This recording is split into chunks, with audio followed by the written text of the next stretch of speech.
तो आप लिख देते घूसखोर उलेमा, घूस के मौलवी, आप लिख सकते हैं, नहीं लिख सकते कि कहीं ना कहीं जो एक कहीं के सॉफ्ट टारगेट जो है वो लगातार ब्राह्मणों को बनाया जा रहा है। ब्राह्मण कम्युनिटी हम सब के लिए बहुत आदरणीय है।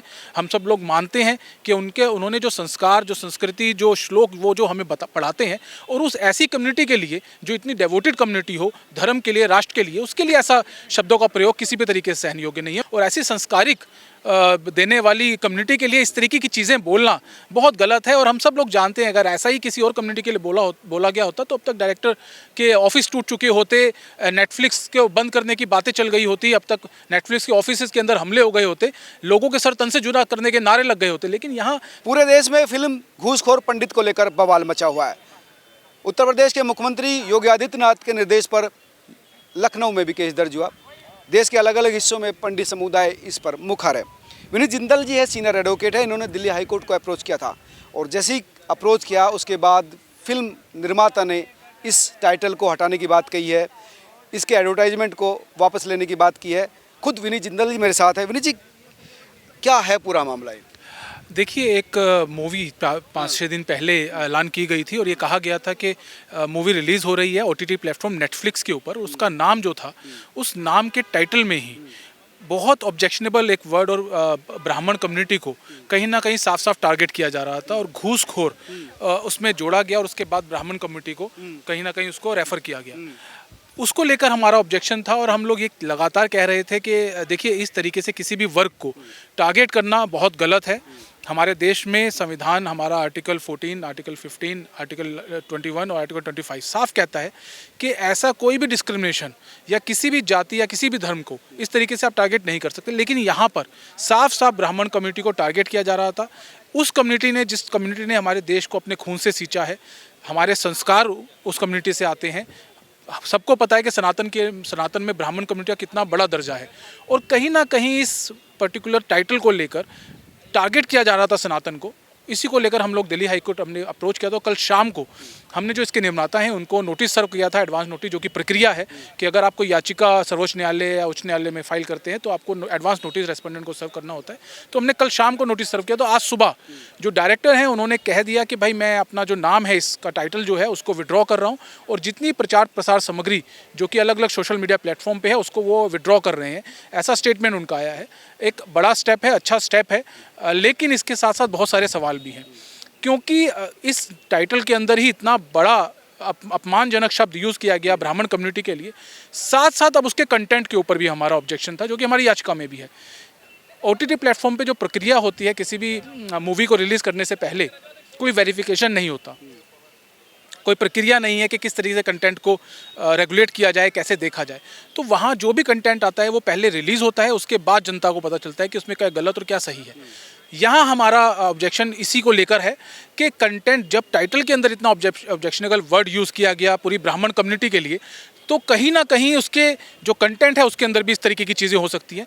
तो इसको पहले वेरीफाई किया जाए और इन्फॉर्मेशन ब्रॉडकास्टिंग मिनिस्ट्री को हमने यहाँ पार्टी बनाया है और ये डायरेक्शन सीख की हैं दिल्ली हाई कोर्ट से कि उनको डायरेक्ट किया जाए कि बिफोर इट्स रिलीज़ इस कंटेंट को वेरीफाई किया जाए और कोई भी ऐसा कंटेंट जो ब्राह्मण कम्युनिटी को टारगेट करता हो या हिंदू धर्म को या सनातन को टारगेट करता हो, ऐसा कोई कंटेंट इसमें नहीं होना चाहिए। इसको इंश्योर किया जाए और इससे पहले इसकी रिलीज़ जो है उसको रोका जाए। यानी नाम हटाना, प्रचार सामग्री हटाने से काम नहीं चलेगा, आपको पहले कंटेंट को वेरीफाई करवाना पड़ेगा, उसको दिखाना पड़ेगा।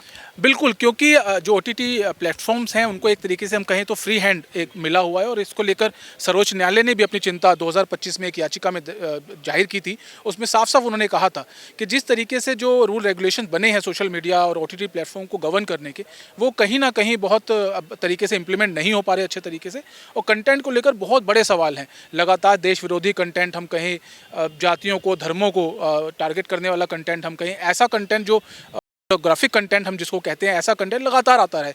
और अब जिस तरीके से ब्राह्मण कम्युनिटी को जो टारगेट किया गया यहाँ पे बहुत गलत है और इस तरीके की चीज़ें हम लोग ऐसे होने नहीं देंगे। मायावती ने खुद इस पर विरोध किया है कि ब्राह्मणों को लगातार मतलब जो है निशाना बनाया जा रहा है, अपमानित किया जा रहा है। बिल्कुल, ये एक अच्छी चीज़ है कि जो राजनीतिक पक्ष हैं वो सामने आए और सामने आके इस चीज़ के लिए बोलें, लेकिन जो कानूनी प्रक्रिया है, अब देखिए, अब तक गवर्नमेंट की तरफ से कोई एक्शन इनिशिएट नहीं किया गया था, लेकिन कहीं ना कहीं ये मैसेज हमारी याचिका के द्वारा डायरेक्टर तक पहुंचा, एक्शन इनिशिएट हुआ और उन्होंने इस नाम को विड्रॉ किया, लेकिन इसके आगे अभी तक कोई माफ़ी नहीं मांगी गई पूरे समाज से। और जिस तरीके का हम लोगों ने देखा कि कितने लोग आहत हैं इस चीज़ से, ऐसा आहत हर सनातनी होगा, क्योंकि ब्राह्मण कम्युनिटी हम सब के लिए बहुत आदरणीय है।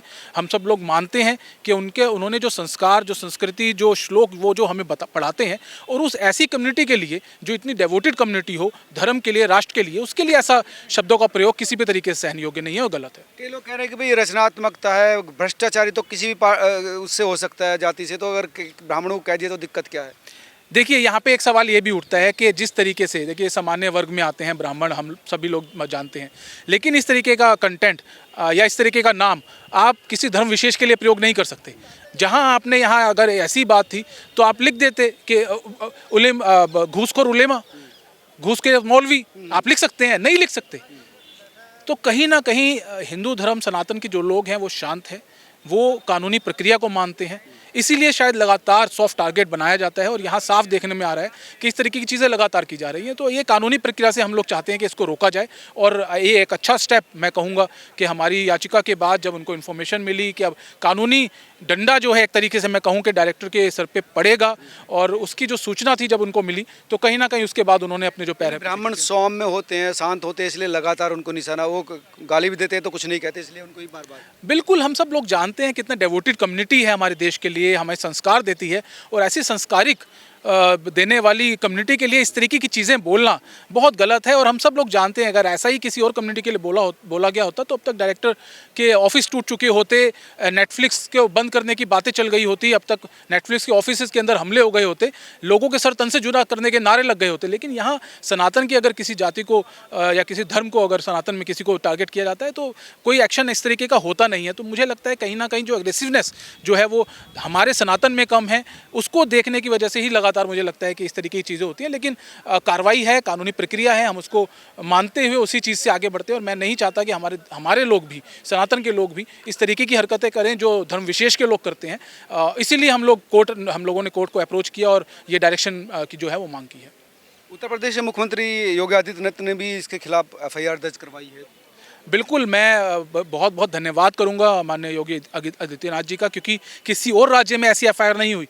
और यही बात देखने में बड़ा अजीब लगता है कि अगर यही चीज़ कहीं और किसी कम्युनिटी के लिए हो गई होती तो अब तक पता नहीं हज़ारों एफआईआर दर्ज हो गई होती। लेकिन यहाँ ब्राह्मण कम्युनिटी की बात की, सामान्य वर्ग की बात हुई, तो कोई एफआईआर, सिर्फ एक एफआईआर उत्तर प्रदेश में दर्ज की गई, तो बहुत दुखद है। और मुझे लगता है कि जो हमारा कॉन्स्टिट्यूशन कहता है कि सबको समान रूप से देखने की ज़रूरत है, जो अभी यूजीसी की पिटीशन में, मेरी पिटीशन में यूजीसी की एक सीजीआई साहब ने बोला भी कि सामान्य वर्ग को भी समान अधिकार मिलने चाहिए, तो कहीं ना कहीं सामान्य वर्ग को लगातार टारगेट किया जा रहा है। और कारण इसके पीछे वही है कि मुझे लगता है कि जाति के नाम पर सनातन को बांटने की कोशिश यहाँ लगातार सामने हो रही है। हम सब लोग जानते हैं कि विदेशी चैनल, ये ओटीटी प्लेटफॉर्म है नेटफ्लिक्स, और जो डायरेक्टर हैं या जो प्रोड्यूसर हैं या जो इसमें अभिनेता हैं, उन लोगों की मानसिकता क्या है वो भी इस पूरे मामले में कहीं ना कहीं सवालों में है। आपने किन धाराओं में केस इनके खिलाफ किया था? देखिए, ये हमारा एक रिट पिटीशन है। ये रिट पिटीशन में हम लोगों ने डायरेक्शन सीख किया है, क्योंकि जो मेरे याचिकाकर्ता हैं वो खुद एक ब्राह्मण हैं, मैं उनका एडवोकेट काउंसिल हूँ। तो जो याचिकाकर्ता हैं वो ब्राह्मण हैं, ब्राह्मण कम्युनिटी से आते हैं, आचार्य हैं, और उन्होंने ये कहा कि जो ये नाम जिस तरीके का ये पहले रखा गया, जो ऑब्जेक्शनेबल और डिफेमेटरी जो चीज़ घूसखोर बोला गया, उससे कहीं ना कहीं उनकी खुद की प्रतिष्ठा को इसमें ठेस पहुंची है। और इसीलिए हमने इस डायरेक्शन सीख की है सर्वोच्च न्यायालय से, क्योंकि ये कॉन्स्टिट्यूशनल राइट है उनका और हर ब्राह्मण कम्युनिटी के व्यक्ति का कि उनको समाज में सम्मानपूर्वक जीने की जो आज़ादी है, जो हमारा कॉन्स्टिट्यूशन हमें देता है, वो इंश्योर की जाए। और उसी इंश्योर कॉन्स्टिट्यूशन राइट्स को लेते हुए फैशन सा बन गया, जेएनयू में ना रखते, ब्राह्मण बनिया, देश छोड़ो या देश से भागो, यहाँ पर घुस कर, तो क्या लगातार ब्राह्मणों को निशाना क्यों बनाया? देखिए, मैंने इस पहले ही बोला कि सनातनी जितने भी हैं, चाहे वो ब्राह्मण कम्युनिटी के लोग हैं या और कम्युनिटी के लोग हों, सब लोग शांत कम्युनिटी के लोग हैं। और मेरा मानना यही है कि कहीं ना कहीं जो एक कहें कि सॉफ्ट टारगेट जो है वो लगातार ब्राह्मणों को बनाया जा रहा है। और बिल्कुल मैं इस बात को मानता हूं कि हमें सड़कों पे उतर के लड़ाई झगड़ा नहीं करना चाहिए, लेकिन जो हमारा कॉन्स्टिट्यूशनल राइट है, वो चाहे कानूनी प्रक्रिया हो, चाहे सड़कों पे उतर के धरना प्रदर्शन करने की बात हो, वो हमें करने की ज़रूरत है। और इस मामले में मैं अप्रिशिएट करना चाहूँगा, बहुत से लोगों ने अलग अलग तरीके से एफर्ट किया, और इस एफर्ट्स का ही नतीजा है कि आज जो जो रिवोकेशन हुआ इस नाम का, और जो कंटेंट और जो सामग्री जो है वो वापस ली जा रही है, प्रचार सामग्री है। अब साथ साथ कंटेंट के ऊपर भी सवाल है, तो आशा है कि जो दिल्ली हाईकोर्ट में जब सुनवाई होगी मंडे को, तो उसमें ये डायरेक्शन भी हम सीख करेंगे कि नाम के बाद अब इसका जो कंटेंट है उसको भी वेरीफाई किया जाए। धन्यवाद विनीत जी। ये थी विनीत जिंदल जो हाई कोर्ट में गए हैं इस फिल्म के खिलाफ। हालांकि उनका कहना है कि लड़ाई अभी बाकी है, वो चाहते हैं कि फिल्म को दिखाया जाए, उसमें तो कहीं ऐसा नहीं कि ब्राह्मणों को टारगेट किया हो गया हो, उनकी प्रतिष्ठा धूमिल की गई हो। आप तमाम लोग क्या सोचते हैं जरूर बताएं। वीडियो अच्छी लगी तो शेयर जरूर कीजिए। धन्यवाद।